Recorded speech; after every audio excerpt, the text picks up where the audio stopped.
Hello dears, a warm welcome to Teach English. Second യൂണിറ്റിലെ second ചാപ്റ്ററായ the toilet എന്ന ഓർമ്മക്കുറിപ്പിന്റെ മലയാളത്തിലും ഇംഗ്ലീഷിലുമുള്ള സമ്മറിയാണ് ഈ വീഡിയോയിലൂടെ നിങ്ങളിലേക്ക് എത്തിക്കുന്നത്. ഇംഗ്ലീഷ് സമ്മറി വേണ്ടവർക്കത് ടെക്സ്റ്റായി സ്ക്രീനിൽ കാണാം. ഇംഗ്ലീഷ് ടെക്സ്റ്റ് ബുക്കിലെ ഓരോ ചാപ്റ്ററിലെയും സമ്മറി, ക്വസ്റ്റ്യൻ ആൻസേഴ്സ്, ആക്ടിവിറ്റീസ് എന്നിവയെല്ലാം ഈ ചാനലിൽ ലഭ്യമാണ്. വീഡിയോ ഉപകാരപ്പെട്ടാൽ ലൈക്കടിക്കാനും ഷെയർ ചെയ്യാനും മറക്കാതിരിക്കുക. ഒരു കരിയർ കെട്ടിപ്പടുക്കാൻ കഠിനമായി പരിശ്രമിക്കുന്ന ഒരു പെൺകുട്ടിയുടെ കഥയാണ് ദ ടോയ്ലറ്റ് എന്ന ഓർമ്മക്കുറിപ്പ് നമ്മോട് പറയുന്നത്. ദക്ഷിണാഫ്രിക്കൻ എഴുത്തുകാരിയായ ജിസൻ അംലോപ്പിന്റെ ഓർമ്മക്കുറിപ്പിൽ നിന്നുള്ള ഒരു ഭാഗമാണ് ഇത്. ഈ കഥ നമ്മോട് പറയുന്നത് ഒരു പെൺകുട്ടിയാണ്. നമുക്കവളെ കഥാകാരി എന്നോ നരേറ്റർ എന്നോ വിളിക്കാം.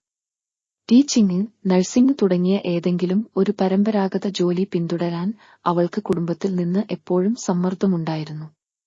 ഏത് ജോലി തിരഞ്ഞെടുക്കണമെന്ന് കൃത്യമായി അറിയില്ലെങ്കിലും വ്യത്യസ്തമായ എന്തെങ്കിലും ഒരു ജോലി വേണം തനിക്കെന്നവൾ ആഗ്രഹിച്ചു. മെട്രിക് പരീക്ഷകൾ പൂർത്തിയാക്കിയ ശേഷം വീട്ടുജോലിക്കാരിയായി ജോലി ചെയ്തിരുന്ന മൂത്ത സഹോദരിയോടൊപ്പം താമസിക്കാനായി അവൾ ജോഹന്നാസ്ബർഗിലേക്ക് പോയി.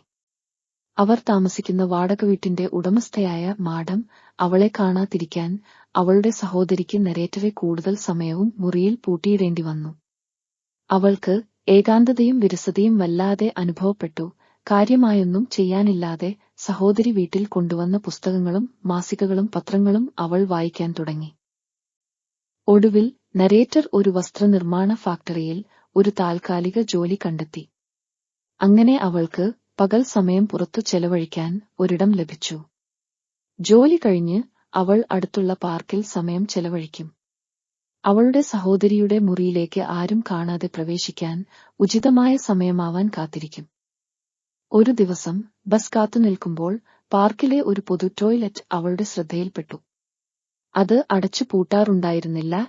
ഈ ടോയ്ലറ്റ് അവളുടെ സ്വകാര്യ വിശ്രമ കേന്ദ്രമായി മാറി. അവിടെ അവൾക്ക് തടസ്സമില്ലാതെ വായിക്കാനും ചിന്തിക്കാനും കഴിയുമായിരുന്നു. പലപ്പോഴും നാടകങ്ങളിൽ അഭിനയിക്കുന്നതായി സങ്കൽപ്പിച്ചിരുന്ന അവൾക്ക് ബോറടിയിൽ നിന്നും രക്ഷപ്പെടാനും സ്വപ്നം കാണാനും കഴിയുന്ന ഒരിടമായി ടോയ്ലറ്റ് മാറി. ടോയ്ലറ്റിലെ തണുപ്പുള്ള ആ ഇടുങ്ങിയ സ്ഥലം തന്റെ സ്വന്തമാണെന്ന ഒരു തോന്നൽ നരേറ്റർക്ക് അനുഭവപ്പെട്ടു. കവിതകളും കഥകളും എഴുതാൻ ഇഷ്ടപ്പെട്ടിരുന്ന സ്കൂൾ കാലം കഴിഞ്ഞതിനു ശേഷം ഒന്നും എഴുതാതിരുന്നത് എന്തുകൊണ്ടാണെന്നു അവൾ ചിന്തിക്കാൻ തുടങ്ങി. ഈ ചിന്തകളിൽ നിന്നും പ്രചോദനം ഉൾക്കൊണ്ട് വീണ്ടും എഴുതണമെന്ന ആഗ്രഹത്തോടെയും പ്രതീക്ഷയോടെയും അവൾ ഒരു നോട്ടുബുക്ക് വാങ്ങി. ഒരു ദിവസം മാഡത്തിന്റെ നായകൾ അവളെ കണ്ട് കുരച്ച് ചാടിയപ്പോൾ തന്റെ അവസ്ഥ എത്ര അപകടകരമാണെന്ന് നരേറ്റർ മനസ്സിലാക്കി.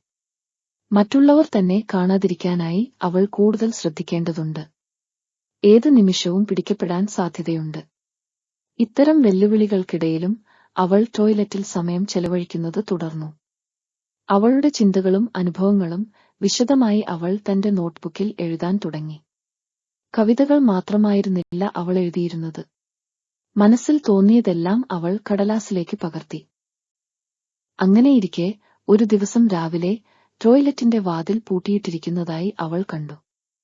ടോയ്ലറ്റ് തന്റേത് മാത്രമല്ലെന്ന് അവൾ ആദ്യമായി മനസ്സിലാക്കി.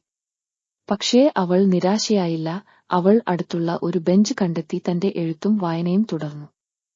ടോയ്ലറ്റ് ഒരു താത്കാലിക ആശ്രയമായിരുന്നെങ്കിലും എഴുത്തിനോടുള്ള തന്റെ അഭിനിവേശം എവിടെയാണെങ്കിലും തുടരാമെന്ന് അവൾ തിരിച്ചറിഞ്ഞു. ഈ തിരിച്ചറിവ് കഥാകാരിയുടെ ജീവിതത്തിൽ ഒരു വഴിത്തിരിവായി.